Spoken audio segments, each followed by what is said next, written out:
the right feeling behind it. I think she'd known how much I'd been struggling with, like, being late with my B12, being under a huge amount of stress otherwise, dealing with, like, a whole bunch of other stuff that was going on in our life, and she just brought some flowers home to me because she knows I'd had a really rough day, and I'd broken down in tears trying to argue the doctors into getting the B12 shot that I so much needed.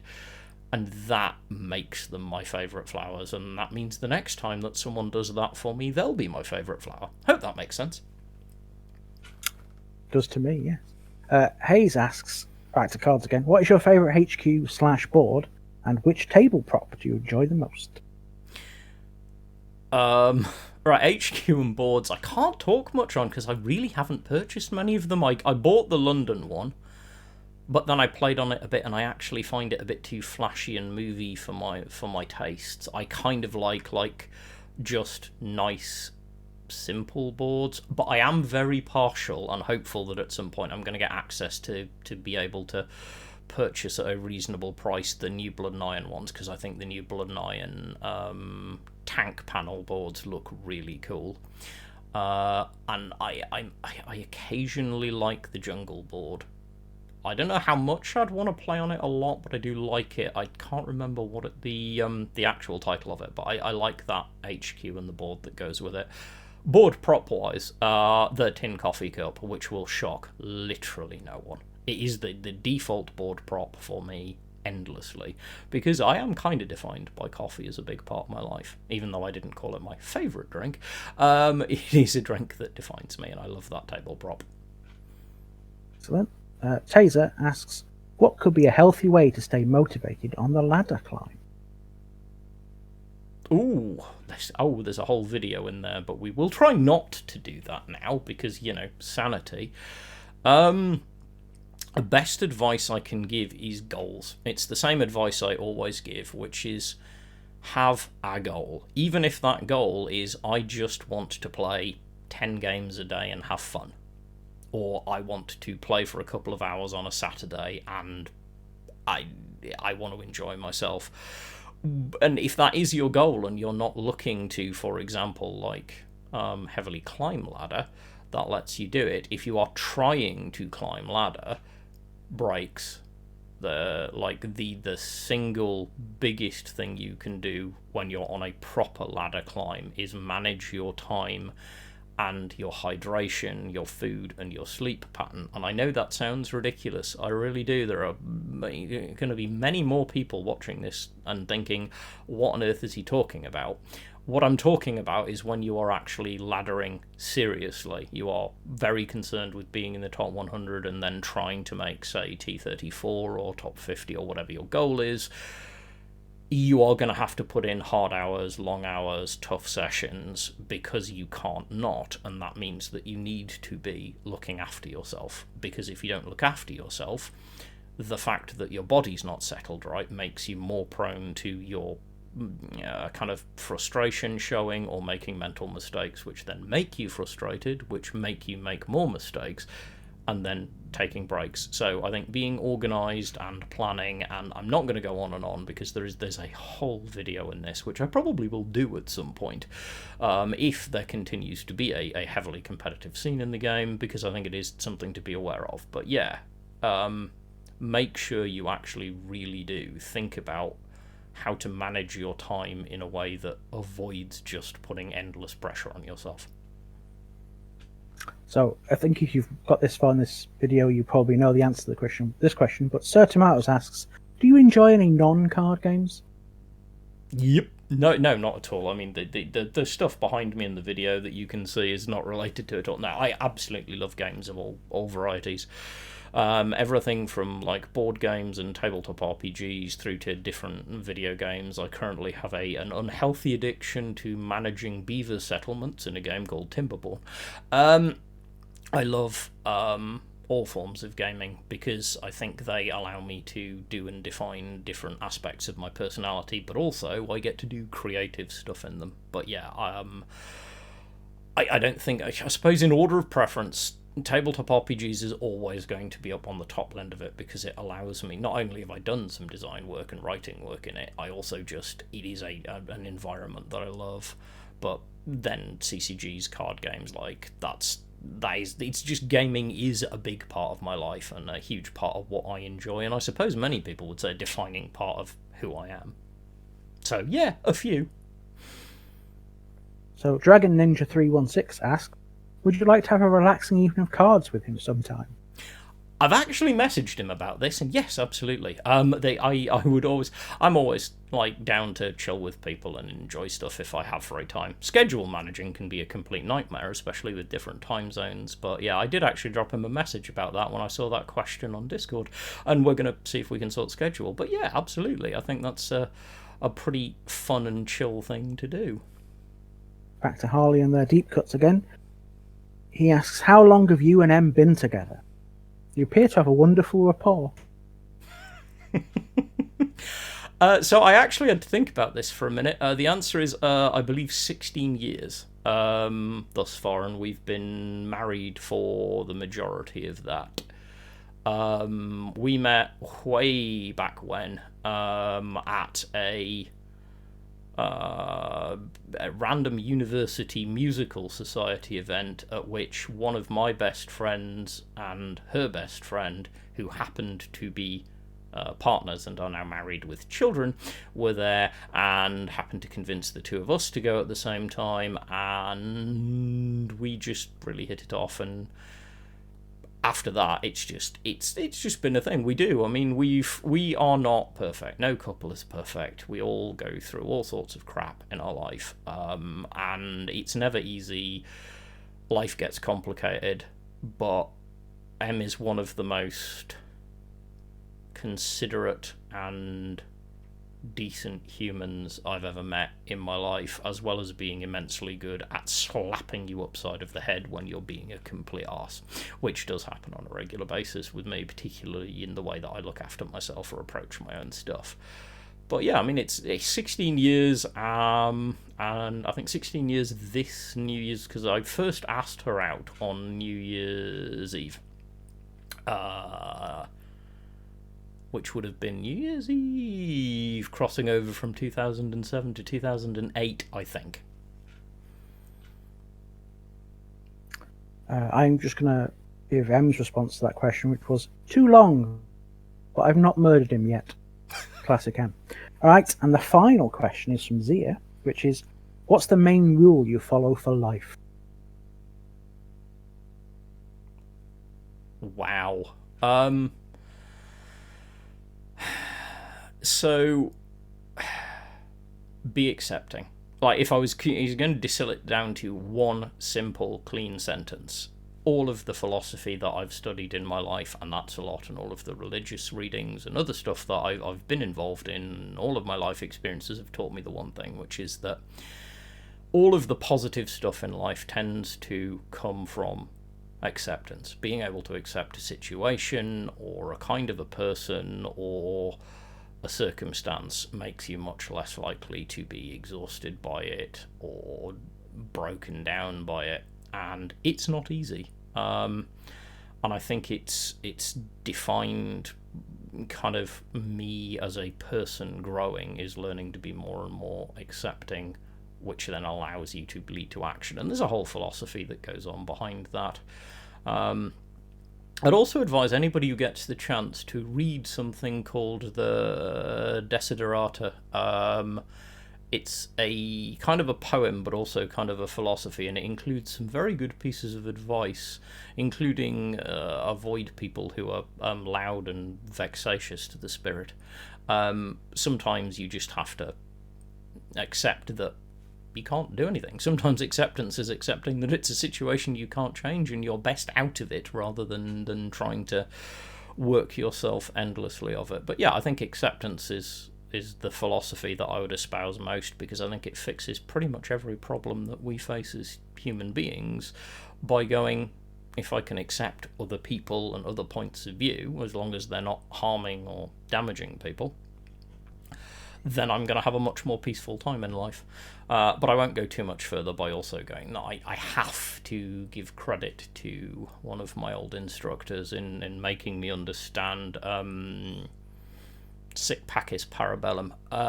He who would seek peace should prepare for war.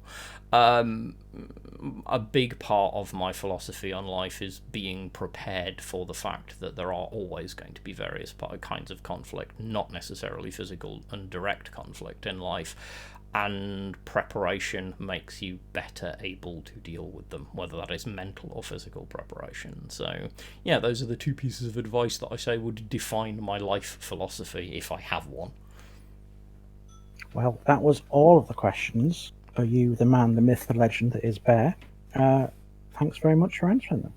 Hey, no problem. Thank you very much for asking them. And a big thank you to everyone on Discord who engaged with the idea of doing this, because I think it's kind of cool that people can fling it at us. We might do more regular ones about this at some point, because I think it's kind of fun to see what people are thinking.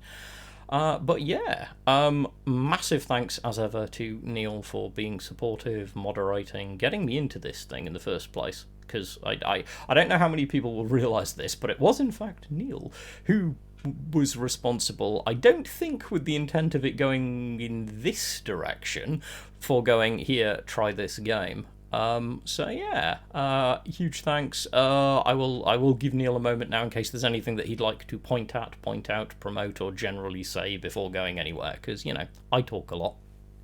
I'm just happy to help. And also, I thought, it's a card game. You love card games, and it's historical, and you have shown more than a little interest in history. I did not expect it to blow up, but I'm very glad that it did. You and me both. It's been a delight. Well, I guess that's it from us. Not overly long, looking at the recording time. As ever, thank you all for taking the time to watch this, engage with this. If you do like it and you want us to do something like this again, let me know. Comment down below. Reach out on Discord. The link will be down below. Please come be part of that. It's a great little community. And as always, stay well, be good human beings, and we'll catch you next time.